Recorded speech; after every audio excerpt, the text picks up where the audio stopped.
أعوذ بالله من الشيطان الرجيم. بسم الله الرحمن الرحيم. قل إن كان آباؤكم وأبناؤكم وإخوانكم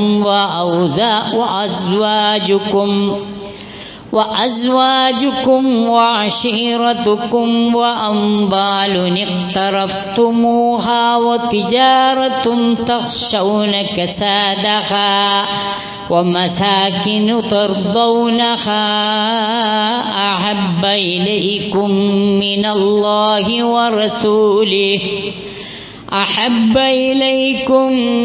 الله ورسوله وجهاد في سبيله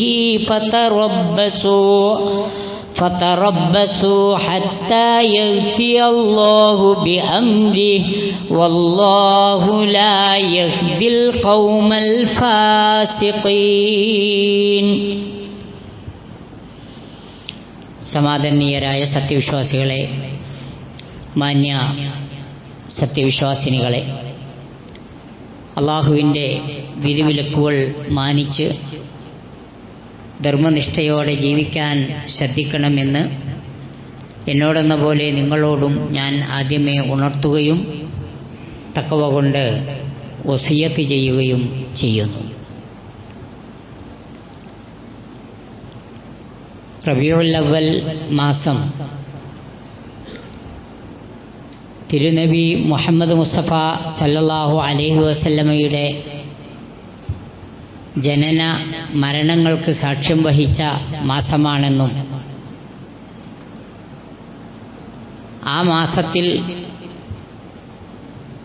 പ്രവാചകന്റെ ജനനത്തെപ്പറ്റി മാത്രം പരാമർശിക്കുകയും അതിൽ ആഹ്ലാദം പ്രകടിപ്പിക്കുകയും ചെയ്യുന്നത് ദീനിൽ മാതൃകയില്ലാത്ത കാര്യമാണെന്നും നാം മനസ്സിലാക്കിയിട്ടുണ്ട്. നബി സല്ലല്ലാഹു അലൈഹി വസല്ലമയുടെ വഫാത്ത് നടന്നത് റബീഉൽ അവ്വൽ മാസമാണ്. അത് ഒരു 12 തിങ്കളാഴ്ച ദിവസമാണ്. പൂർവാഹിന വേളയിൽ അഥവാ ഏകദേശം ഒരു ളുഹ സമയത്താണ് ആ വഫാത്ത് സംഭവിച്ചത്. അതിൽ മുസ്ലിം ലോകത്ത് തർക്കമില്ല, മരണം എന്നാ നടന്നത്. അതേസമയത്ത് ജനനം റബീഉൽ അവ്വൽ മാസത്തിൽ തന്നെയാണോ, അത് റബീഉൽ അവ്വൽ 12-നാണോ എന്നതിലൊക്കെ അഭിപ്രായ വ്യത്യാസങ്ങളുണ്ട്. റബീഉൽ അവ്വൽ മാസമാണ് എന്ന് പറയുന്നവരുണ്ട്. അതല്ല, റബീഉൽ ആഖിറിലാണ് നബി ജനിച്ചത് എന്ന് അഭിപ്രായപ്പെട്ട മഹാരഥന്മാരായ പണ്ഡിതന്മാരുണ്ട്. സഫർ മാസത്തിലാണ് റസൂലുള്ളാഹി സ്വല്ലല്ലാഹു അലൈഹി വസല്ലമ ജനിച്ചത് എന്ന് അഭിപ്രായപ്പെടുന്നവരുണ്ട്.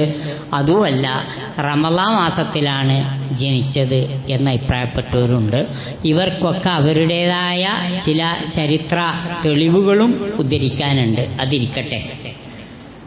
ഇനി റബീഉൽ അവ്വൽ മാസം എന്നാണ്, അത് 12-നാണോ ജനിച്ചത്, അതോ 2-നാണോ 3-നാണോ 7-നാണോ 8-നാണോ 9-നാണോ 10-നാണോ?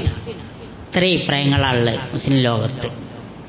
ഒക്കെ വെറുതെ അഭിപ്രായപ്പെട്ടൊക്കെയല്ല, അവർക്ക് അവരുടേതായ ചില ചരിത്ര രേഖകൾ ഉദ്ധരിച്ചിട്ടാണ് ഓരോരുത്തരും അവരുടേതായ ഈ അഭിപ്രായങ്ങൾ അവരുടെ വിശ്വവിഖ്യാതമായ ഗ്രന്ഥങ്ങളിലൊക്കെ രേഖപ്പെടുത്തിയിട്ടുള്ളത്. അതിരിക്കട്ടെ. ആ തർക്കം ഇവിടെ വലിയൊരു വിഷയമല്ല. കാരണം എന്താ വെച്ചാൽ എല്ലാവരും യോജിച്ചൊക്കെയാണ്. എന്തിൽ ജനിച്ചത് 12-ന് തന്നെയാണ്. കാരണം ജനിച്ചത് റമളാനിലായാൽ ഇത്ര ഒരു കൊശി കിട്ടൂല, ഈ ആഘോഷത്തിന് ഇത്ര ഒരു ആവേശം കിട്ടൂല. പിന്നെ സഫറാണെങ്കിൽ ആഘോഷ കമ്മിറ്റിക്കാരെ സംബന്ധിച്ചിടത്തോളം അതൊരു നേശുടിച്ച മാസമാണ്. അപ്പോൾ അതിലും ആ ചരിത്രത്തിനും വലിയൊരു വില കൊടുക്കാൻ പറ്റില്ല. റബീഉൽ ആഖിറാണെങ്കിൽ നമുക്ക് വേറെ ആണ്ടർതി വരാണ്ട്, അത് മുഹ്യിദ്ദീൻ ശൈഖായിട്ട് ബന്ധപ്പെട്ടതാണ്. അപ്പോൾ ഒരു ആണ്ടർതി ഇല്ലാണ്ടായി പോവും, അതിനും പറ്റില്ല. എന്നാൽ നല്ലത് റബീഉൽ അവ്വൽ തന്നെ ആയിക്കോട്ടെ ജനിച്ചത്. മരിച്ചതാണ് അന്നാണ് എന്നുള്ളൊരു തർക്കവുമില്ല. ആലോചിച്ച് നോക്കുങ്ങൾ. എന്നിട്ടാണ് ഈ കാട്ടിക്കൂട്ടലൊക്കെ. ഇവിടെ വിശ്വാസികൾ അല്പൊന്ന് സമാധാനത്തോടെ ആവേശവും വാശിയും വീറും ഒക്കെ ഒഴിവാക്കിയിട്ട് ചിന്തിക്കേണ്ട ചില സംഗതികളുണ്ട്. ഇസ്ലാമിൻ്റെ ഏറ്റവും വലിയ പ്രത്യേകത എന്താണെന്ന് വെച്ചാൽ എല്ലീനും മാതൃക ഉണ്ട് എന്നുള്ളതാണ്. ഇസ്ലാമിനെ മറ്റ് പ്രത്യയശാസ്ത്രങ്ങളിൽ നിന്ന് മത ദർശനങ്ങളിൽ നിന്നൊക്കെ വേറിട്ട് നിർത്തുന്നത് എന്താ? നിങ്ങളെന്താ ഇങ്ങനെ ചെയ്യുന്നത് എന്ന് ചോദിച്ചാൽ അത് അള്ളാഹുവിൻ്റെ റസൂൽ അങ്ങനെയാണ് ചെയ്ത് കാണിച്ചു തന്നത് എന്ന് പറയാനൊരു മാതൃക ഉണ്ട്. ഏതുവരെ?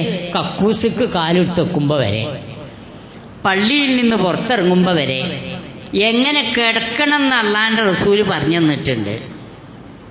വക്ക് പൊട്ടിയ പാത്രത്തിൽ കുടിക്കരുത് എന്ന് പറഞ്ഞിട്ടുണ്ട്.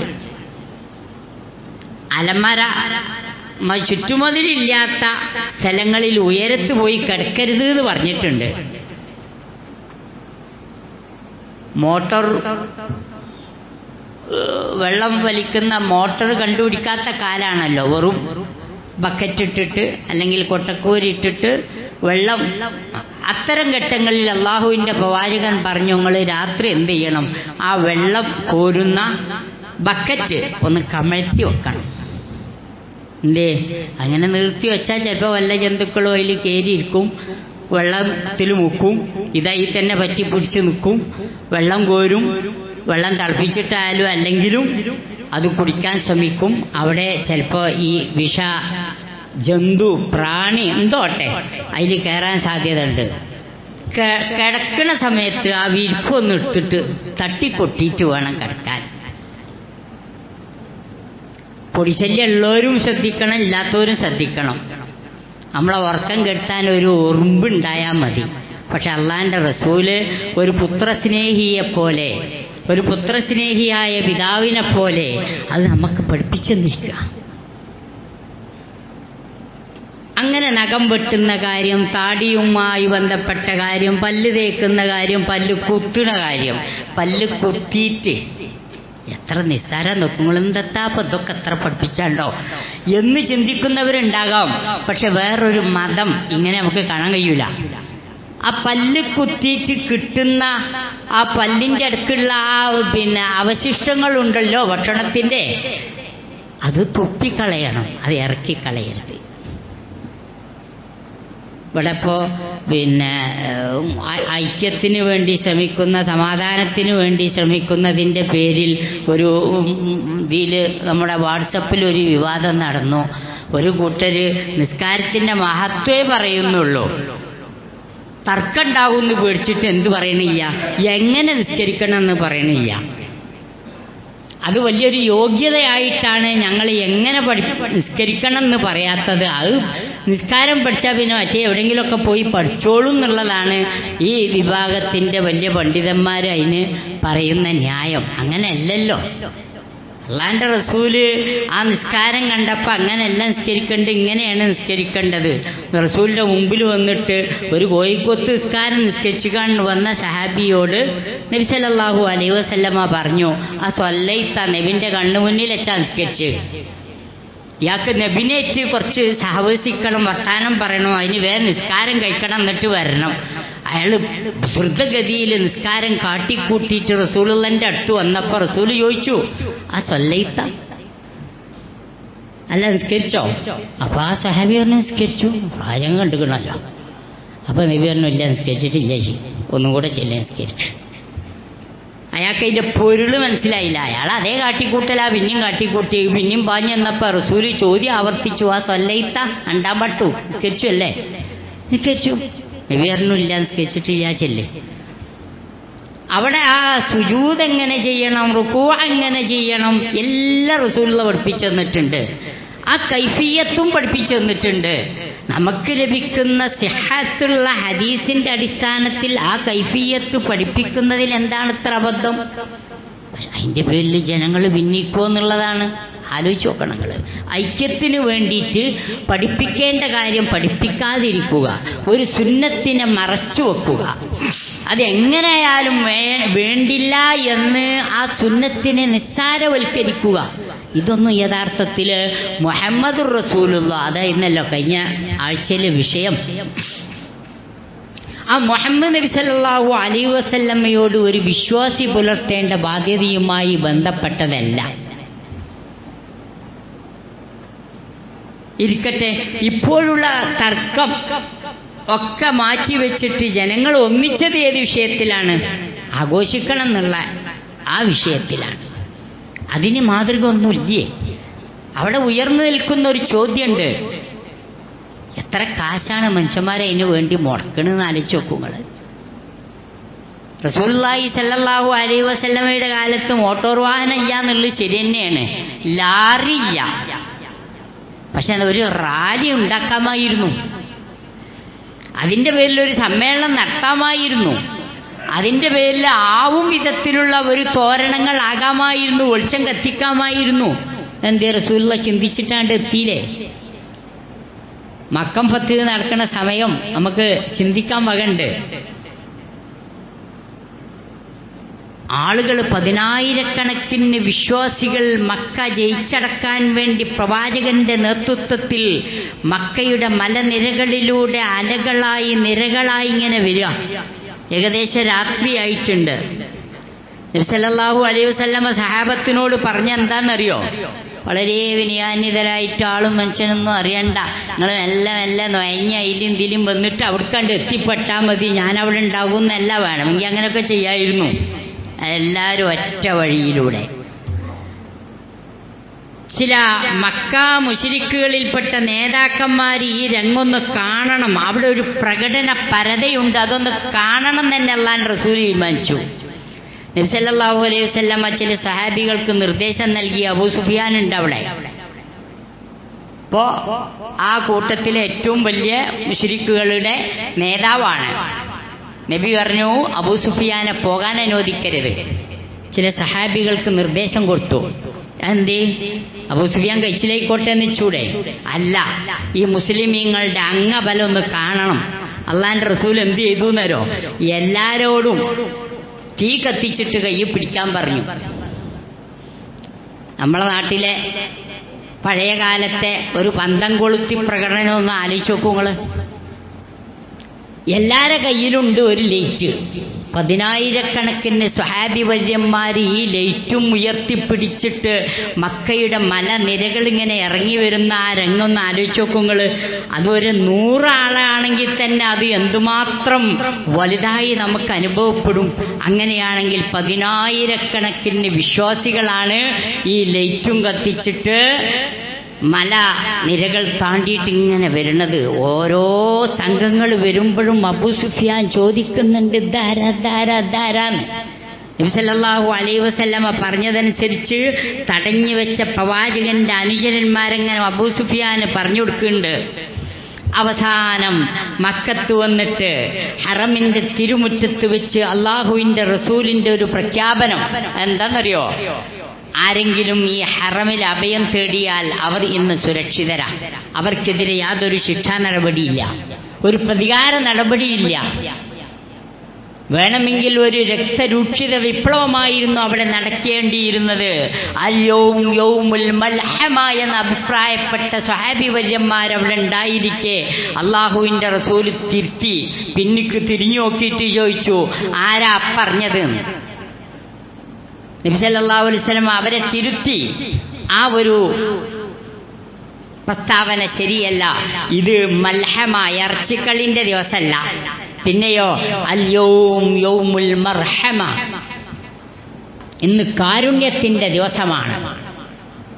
ലാ തസ്രീബ അലൈക്കുമുൽ യൗം, ശത്രു സഞ്ചയമേ നിങ്ങൾക്കെതിരെ യാതൊരുവിധ പ്രതികാര വാഞ്ചയുമില്ല, നടപടിയുമില്ല.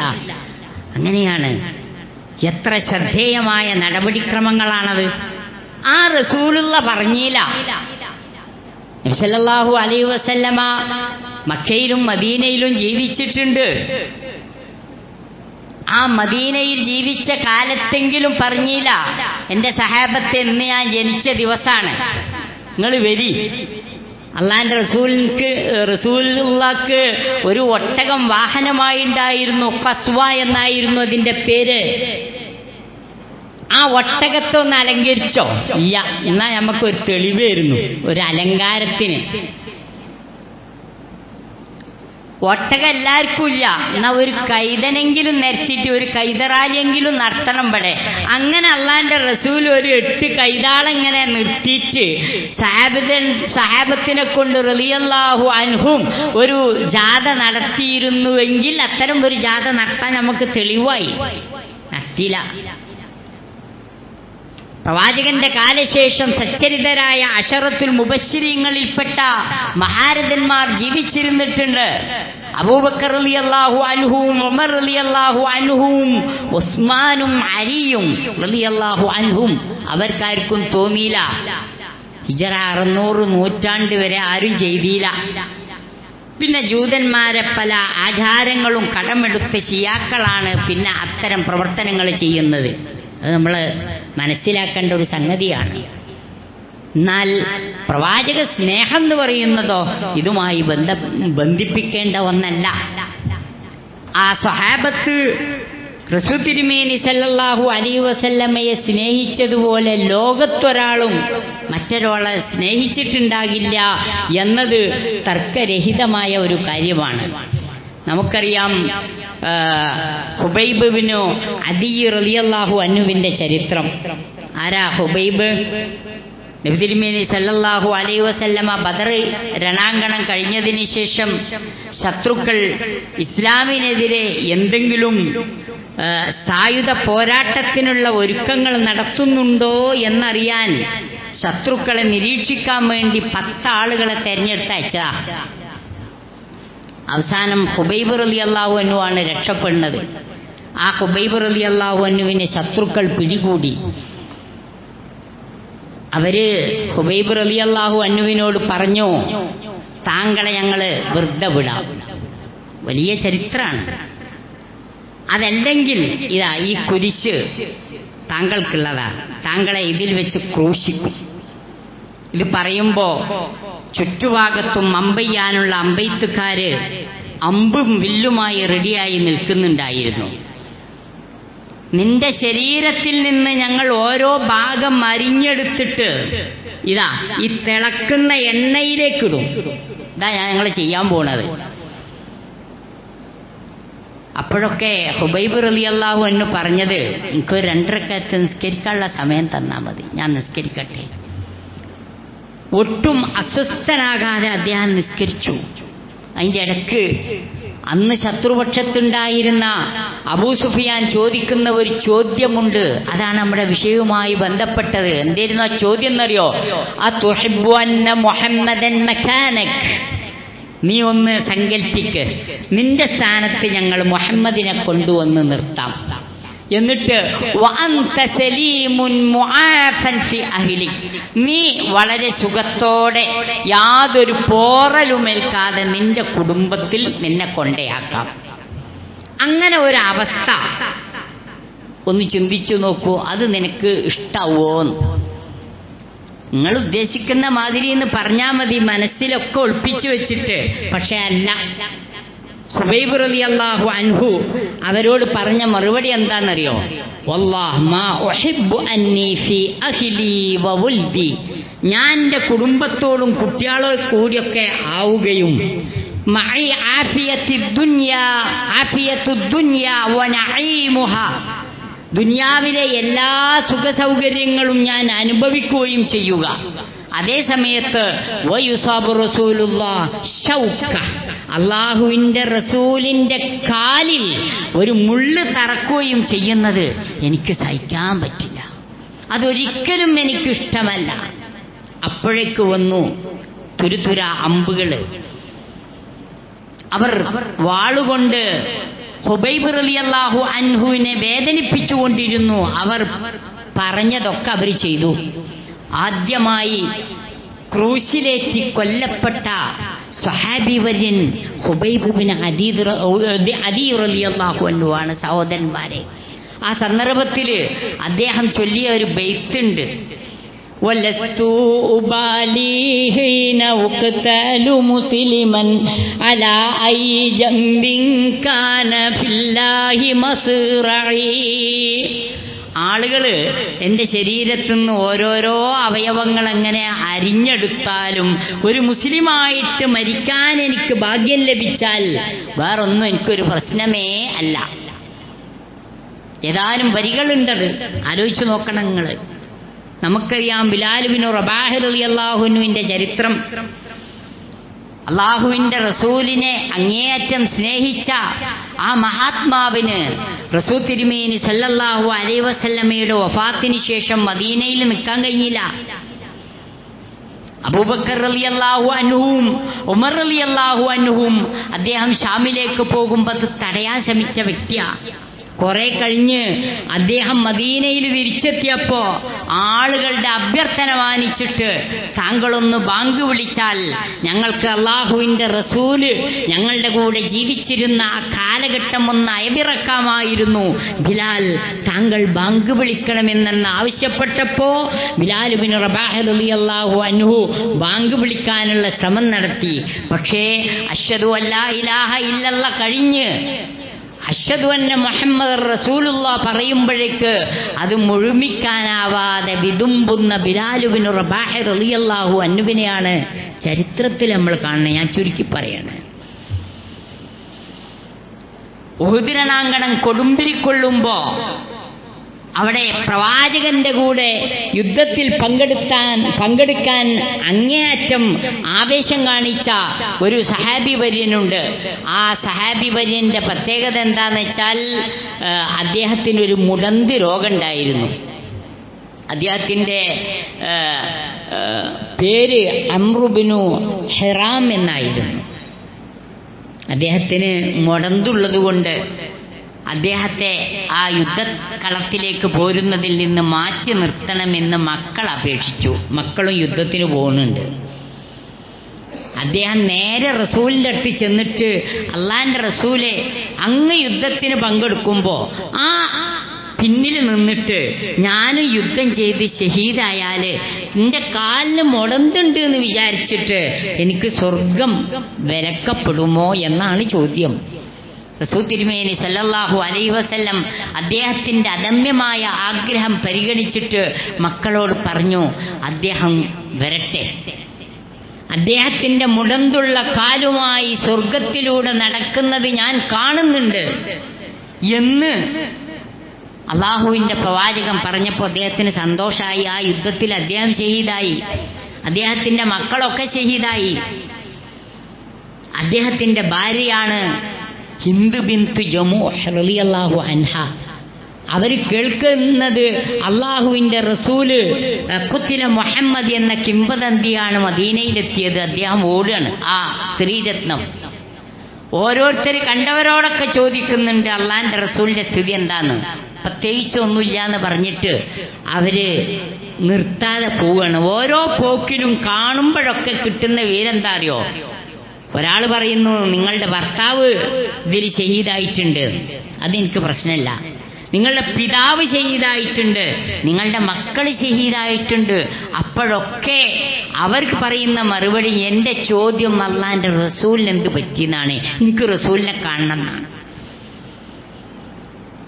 ഈ റസൂലിനൊന്നും പറ്റിയിട്ടില്ലെങ്കിൽ അതിന് ശേഷമുള്ളതൊക്കെ എന്നെ സംബന്ധിച്ചിടത്തോളം വക്കുല്ലു മുസീബ ബഅദഹു ജുലൽ, എല്ലാം വളരെ നിസ്സാരമെന്ന് പറഞ്ഞുകൊണ്ട് റസൂലിനെ നേർക്ക് നേരെ കണ്ടു. എന്നിട്ട് പറയപ്പെട്ട ആളുകളുടെ ഒക്കെ, ശുഹദാക്കളുടെ ഒക്കെ, തനിക്ക് വേണ്ടപ്പെട്ടവരുടെ ഒക്കെ മയ്യത്തെടുത്തിട്ട് ഒരു ഒട്ടകപ്പുറത്ത് കെട്ടിയിട്ട് മദീനയിലേക്ക് കൊണ്ടുപോകാനുള്ള ശ്രമം നടത്തിയ ധീരയായ വനിത ഹിന്ദു ബിൻതു ഹിറാം റളിയല്ലാഹു അൻഹ. ആയിഷ റളിയല്ലാഹു അൻഹ ചോദിച്ചു, നിങ്ങൾ എന്താണ് ഈ കാണിക്കുന്നത്? ആരാണ് നിങ്ങൾ ഈ ഒട്ടകപ്പുറത്ത് വെച്ചവരൊക്കെ? അവർ പറഞ്ഞു, ഒന്നിൻ്റെ ഭർത്താവാ, മറ്റേതിൻ്റെ മക്കളാ, സഹോദരങ്ങളാ. ഇതൊക്കെ പറഞ്ഞിട്ട് നബി തിരുമേനി സല്ലല്ലാഹു അലൈഹി വസല്ലമയുടെ അടുത്തേക്ക് ആയിഷ റളിയല്ലാഹു അൻഹ ചെന്നിട്ട് പറഞ്ഞു, ഹിന്ദ് ബിൻതു ഹിറാം ഇങ്ങനൊരു സംഗതി ചെയ്യുന്നുണ്ട് എന്ന്.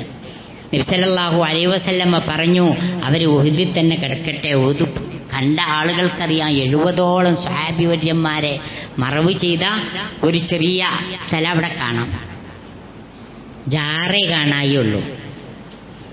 ചെറിയ പൊട്ടക്കല്ലൊക്കെ ഇങ്ങനെ വെച്ചിട്ടുണ്ട്, അത്രമാത്രം. അവിടെ ഉണ്ട് ഇവര്, ഈ മഹാരഥന്മാരായ ആളുകൾ. നബി സല്ലല്ലാഹു അലൈഹി വസല്ലം പറഞ്ഞു, അവരെ ഇവിടെ തന്നെ മറവ് ചെയ്യല്ലേ നല്ലത് എന്ന്. പക്ഷേ അവർ പറഞ്ഞു, എനിക്ക് അങ്ങോട്ട് കൊണ്ടുപോകാനാണ് ആഗ്രഹം എന്ന്. പക്ഷെ ഒട്ടകം കൂട്ടാക്കുന്നില്ല. ഒട്ടകം ഇവരുമായി മദീനയുടെ ഭാഗത്തേക്ക് നടക്കാൻ കൂട്ടാക്കുന്നില്ല. ഈ സംഭവം റസൂലിനോട് ചെന്ന് പറഞ്ഞപ്പോൾ നബി പറഞ്ഞു, ഈ നിങ്ങളുടെ ആ ഒട്ടകം അള്ളാഹുവിൻ്റെ കൽപ്പനയ്ക്ക് വിധേയമാണ്, അതൊരിക്കലും ഈ മയ്യിത്തുമായിട്ടാണ്ട് പോകാൻ സമ്മതിക്കൂല. സമ്മതിച്ചു അവിടെ തന്നെ മറവ് ചെയ്യാൻ. അവരൊക്കെ സ്വർഗത്തിലാണെന്ന സന്തോഷ വാർത്ത അറിയിച്ചപ്പോ ഹിന്ദ് റളിയല്ലാഹു അൻഹ പറഞ്ഞത്, റസൂലേ, എന്നാ അവരെ കൂടെ എന്നെയും കൂടെ ഒന്ന് സ്വർഗത്തിലാക്കാൻ നിങ്ങൾ പ്രാർത്ഥിക്കണം. അതൊക്കെ റസൂൽ തിരുമേനി സല്ലല്ലാഹു അലൈഹി വസല്ലമയോട് ആ മഹാരഥന്മാരായ സ്വഹാബി രത്നങ്ങൾക്ക്, സ്വഹാബി വനിതകൾക്ക്, സ്വഹാബി വര്യന്മാർക്കൊക്കെയുള്ള യഥാർത്ഥ സ്നേഹം എന്തായിരുന്നു എന്ന് കാണിക്കുന്നതാണ്. ഇതാകണം നമ്മുടെ സ്നേഹം. ആ പ്രവാചകനോടുള്ള സ്നേഹം ഒരു വിശ്വാസിയെ സംബന്ധിച്ചിടത്തോളം നിർബന്ധമായ സംഗതിയായിട്ടാണ് ഖുർആൻ പഠിപ്പിക്കുന്നത്. അല്ലാഹു സുബ്ഹാനഹു വ തആല സൂറത്തു തൗബയിൽ വിശ്വാസികളോട് ചോദിക്കുന്നത്, ഖുൽ ഇൻ കാന ആബാഉക്കും വ അബ്നാഉക്കും വ ഇഖ്വാനുക്കും വ അസ്വാജുക്കും വ അശീറത്തുക്കും, നിങ്ങൾക്ക് നിങ്ങളുടെ പിതാക്കളും മക്കളും സഹോദരങ്ങളും ഇണകളും നിങ്ങളുടെ കുടുംബക്കാരും ഒക്കെയാണ്. അതുപോലെ തന്നെ അംവാലുനി തറഫ്തുമൂഹ, നിങ്ങൾ അത്യധ്വാനം ചെയ്തുണ്ടാക്കിയ ധനവും, വതിജാറത്തുൻ തഖ്ശൗന കസാദഹ, മാന്യം സംഭവിക്കുമെന്ന് നിങ്ങൾ കരുതുന്ന നിങ്ങളുടെ വാണിജ്യം അല്ലെങ്കിൽ കച്ചവടവും, വമസാകിനു തുർലൗനഹ, അതല്ലെങ്കിൽ നിങ്ങൾ അങ്ങേയറ്റം ഇഷ്ടപ്പെടുന്ന നിങ്ങളുടെ ഭവനങ്ങളുമാണ്. അഹബ്ബ ഇലൈക്കും മിനല്ലാഹ് വ റസൂലി, അല്ലാഹുവിനേക്കാളും അല്ലാഹുവിന്റെ റസൂലിനേക്കാളും ഏറ്റവും പ്രിയമെങ്കിൽ, വജിഹാദിൻ ഫീ സബീലി, ആ ദൈവമാർഗത്തിലുള്ള ധർമ്മസമരത്തെക്കാൾ നിങ്ങൾ പ്രിയമായി കരുതുന്നത് എങ്കിൽ ഫതറബ്ബസു, നിങ്ങളൊന്ന് കാത്തിരിക്കുക, ഹത്താ യഅതി അല്ലാഹു ബി അംരി, അത്തരക്കാർക്കെതിരെയാണ് അല്ലാഹുവിന്റെ പരീക്ഷണങ്ങൾ വന്നിട്ടുള്ളത്. വല്ലാഹു ലാ യഹ്ദിൽ ഖൗമൽ ഫാസിഖീൻ, അധർമ്മകാരികളായ അധർമ്മകാരികളായ ജനതയെ അല്ലാഹു സുബ്ഹാനഹു വ തആല ഒരു തരത്തിലും നിർമാർഗത്തിലാക്കുകയില്ല. അപ്പോൾ പ്രവാചകനോടുള്ള സ്നേഹം, ദീനിനോടുള്ള സ്നേഹം എന്നത് ഒരു വിശ്വാസിയെ സംബന്ധിച്ചിടത്തോളം നിർബന്ധമുള്ള കാര്യമാണ്. ആ പ്രവാചകനെ സ്നേഹിച്ചിട്ടില്ലെങ്കിൽ ഒരാൾക്കും മുഅ്മിനാവാൻ സാധ്യമല്ല, മുസ്ലിമാകാൻ സാധ്യമല്ല എന്ന് വിശുദ്ധ ഖുർആനും ഇസ്ലാമിക അധ്യാപനങ്ങളും നമ്മളെ പഠിപ്പിക്കുന്നുണ്ട്. ആ പ്രവാചകൻ പുങ്കവനോടുള്ള ഇഷ്ടം ആത്മാർത്ഥമായതായിരിക്കാൻ നാം ശ്രദ്ധിക്കുക. അള്ളാഹു നമ്മെ അനുഗ്രഹിക്കുമാറാകട്ടെ. هدانا لهذا وما كنا لنهتدي لولا أن هدانا الله والصلاة والسلام على رسول الله وعلى آله وصحبه أجمعين. أيها الناس اتقوا الله حق تقاته ولا تموتن إلا وأنتم مسلمون. റസൂൽ തിരുമേനി സല്ലല്ലാഹു അലൈഹി വസല്ലമയെ സ്നേഹിക്കേണ്ടതിൻ്റെ അനിവാര്യതയെക്കുറിച്ചാണ് നാം കേട്ടത്. ആ സ്വഹാബിവര്യന്മാരുടെ അദമ്യമായ സ്നേഹത്തിനു മുമ്പിൽ സ്നേഹമുണ്ട് എന്ന് വരുത്തി തീർക്കാൻ ശ്രമിക്കുന്ന ആളുകൾ കാട്ടിക്കൂട്ടുന്ന പേക്കൂത്തുകൾ വളരെ പരിഹാസ്യമാണ് എന്ന് പറയാതിരിക്കാൻ വയ്യ. ഇമാം ഷൗക്കാനി പറഞ്ഞതുപോലെ, تعصي الله وأنت تظهر حبه هذا لعمدي في القياس بديع. നീ അള്ളാഹുവിനോട്, ദീനിനോട്, പ്രവാചകനോട് ഒക്കെ ഇഷ്ടമുണ്ട് എന്ന് പറയാം, പക്ഷേ അതിനെതിരായി പ്രവർത്തിക്കണത് ഇത് ഒരിക്കലും ശരിയല്ല. ലൗ കാന ഹുബ്ബുക സ്വാദിഖൻ ലഅതഅതഹു, ഇന്നൽ മുഹിബ്ബ ലിമൻ യുഹിബ്ബു മുതിഉ.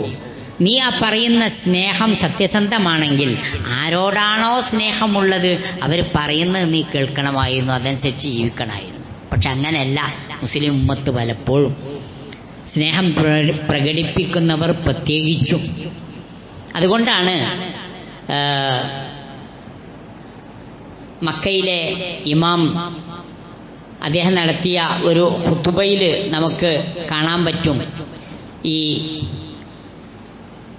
പ്രവാചകന്റെ പേരിൽ മൗലിദ് ആഘോഷങ്ങൾ നടത്തുകയും അതിന് ആളുകളെ കൂട്ടുകയും അതിൻ്റെ പേരിൽ ഷിയാക്കളെ അനുകരിച്ചുകൊണ്ടുള്ള പ്രവർത്തനങ്ങൾ ഒക്കെ ഇന്ന് നമ്മളെ നാട്ടിൽ നടക്കുന്ന കാര്യങ്ങൾ തന്നെ. അതൊക്കെ നടത്തുകയും ചെയ്യുന്ന ആളുകളെ അദ്ദേഹം വിശകലനം ചെയ്യുന്നത് രണ്ട് രൂപത്തിലുള്ള ആളുകളാണ് അത്. ഒന്ന്, അദ്ദേഹം പറഞ്ഞത് 3 വിഭാഗമാണ് അദ്ദേഹത്തിൻ്റെ ഖുതുബയിൽ.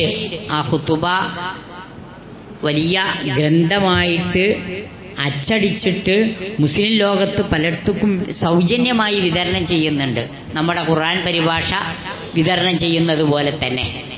എന്താ അദ്ദേഹം പറഞ്ഞറിയോ? ഇത് ചെയ്യുന്നവർ ഒന്നുകിൽ ജഹലത്തുൻ മുഖല്ലിദൂൻ, മറ്റുള്ളവരെ അന്ധമായി അനുകരിക്കുന്ന പടുവിഡ്ഢികളാണ്. അവർക്ക് കാക്കക്കാരന്മാരിങ്ങനെയൊക്കെ ചെയ്തല്ലോ എന്നതാണ് അവരെ തെളിവ്. ഞാൻ ചുരുക്കി പറയാം.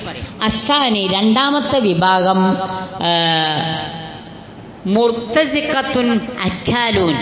അവർക്ക് എങ്ങനെങ്കിലുമൊക്കെ ആരാൻ്റെ മുതൽ തിന്നണം എന്നുള്ള ഒറ്റ ചിന്തയുള്ളൂ. അവർ തിന്നാവുകളാണ്. അക്കാലൂൻ പച്ചമലയാളത്തിൽ അങ്ങനെ പറയാൻ പറ്റുള്ളൂ. അന്യൻ്റെ ധനം എന്തായാലും വേണ്ടിയില്ല, ഹറാമും ഹലാലും നോക്കിയാൽ ഇപ്പോൾ ഇത് ശരിയാവൂല എന്ന് വിചാരിച്ചുകൊണ്ട് ആരാൻ്റെ മുതൽ തിന്നാനായിട്ട് നിൽക്കുന്ന ചില ആളുകൾ. മൂന്നാമത്തെ വിഭാഗം ദുആഉ സൂഇ ളലാലിൻ മുഗ്രിദൂൻ യുരീദൂൻ അദ്ദസ്സ അലൽ ഇസ്ലാം വസർഫൻ നാസി അനിസ് സുനൻ വഇശ്ഗാലഹും ബിൽ ബിദ്അഇ വൽ ഖുറാഫാത്ത്. മൂന്നാമത്തെ ആളുകൾ വൃത്തികേടുകൾ, വലാലത്തുകൾ, മാർഗഭ്രംശം സമൂഹത്തിൽ പരത്തണമെന്ന് ഉദ്ദേശിക്കുന്ന ചില പണ്ഡിതന്മാർ. അവര് ഇസ്ലാമിനെ മോശമാക്കാനും ആളുകളെ മുഴുവൻ ഇത്തരം അനാചാരങ്ങളിലേക്ക് തിരിച്ചുവിടാനും ബിദ്അത്തിലും ഖുറാഫാത്തിലും ആളുകളെ പിടിച്ചു നിർത്താനും ഉദ്ദേശിക്കുന്ന ചില പണ്ഡിതന്മാരും ഇങ്ങനെയൊക്കെ ഉള്ള ആളുകളാണ് ഇത് നടത്തുന്നവർ. ഇതിൻ്റെ അർത്ഥം അറിയാത്തതുകൊണ്ടാണ് ഉംറക്കൊക്കെ പോയാൽ ആ ഇമാമിൻ്റെ പിന്നിൽ ഏറ്റവും മൂത്ത വഹാബിയ എന്ന് പറഞ്ഞിട്ട് പിന്നെ ഒരാക്ഷേപമൊന്നുമില്ല തുടർന്ന് നിസ്കരിക്കണത്. പെണ്ണുങ്ങളൊട്ട് നിസ്കരിക്കാൻ അയക്കണമില്ല. ആലോചിച്ച് നോക്കണം നിങ്ങൾ. ഏതായിരുന്നാലും മുസ്ലിം ലോകത്ത് അറിയുന്ന ഇസ്ലാമിനോട് അല്പമെങ്കിലും ബന്ധമുള്ള മുഴുവൻ പണ്ഡിതന്മാരും ഒരുപോലെ രൂക്ഷമായി വിമർശിച്ച പ്രവർത്തനങ്ങൾക്കാണ് നമ്മുടെ പല ആളുകളും പച്ചക്കൊടി കാട്ടുന്നതും അത് വളരെ പുണ്യകരമായ ഒരു അമലായി കൊണ്ടു നടക്കുന്നതും. അള്ളാഹുവിനോട് നമ്മൾ രക്ഷ തേടുക. അത്തരം അനാചാരങ്ങൾക്ക്, ഹുറാഫാത്തുകൾക്ക് നാം യാതൊരുവിധ സഹകരണവും നടത്താതിരിക്കുക. ആ റബ്ബിനെ പേടിക്കുക. അള്ളാഹു നമ്മെ അനുഗ്രഹിക്കുമാറാകട്ടെ. നമ്മിൽ നിന്നും വന്നുപോയ ചെറുതും വലുതുമായ തെറ്റുകുറ്റങ്ങൾ ഗഫൂറും റഹീമുമായ തമ്പുരാൻ നമുക്കേവർക്കും പുറത്തു മാപ്പാക്കി തരുമാറാകട്ടെ. നമ്മിൽ നിന്നും രോഗികളായ ആളുകൾക്ക് അള്ളാഹു രോഗശമനം നൽകി അനുഗ്രഹിക്കുമാറാകട്ടെ. നമ്മിൽ നിന്നും മരണപ്പെട്ടുപോയ മാതാപിതാക്കൾ, ബന്ധുമിത്രാദികൾ, സഹോദരി സഹോദരങ്ങൾ, ഉറ്റവർ ഉടയവർ എല്ലാവർക്കും അള്ളാഹു സുബ്ഹാനഹു വ തആല മഗ്ഫിറത്തും റഹ്മത്തും പ്രദാനം ചെയ്യുകയും അള്ളാഹുവിൻ്റെ ജന്നാത്തുൽ ഫിർദൗസിൽ അവരെയും നമ്മയും അള്ളാഹു ഒരുമിച്ച് കൂട്ടുകയും ചെയ്യുമാറാകട്ടെ.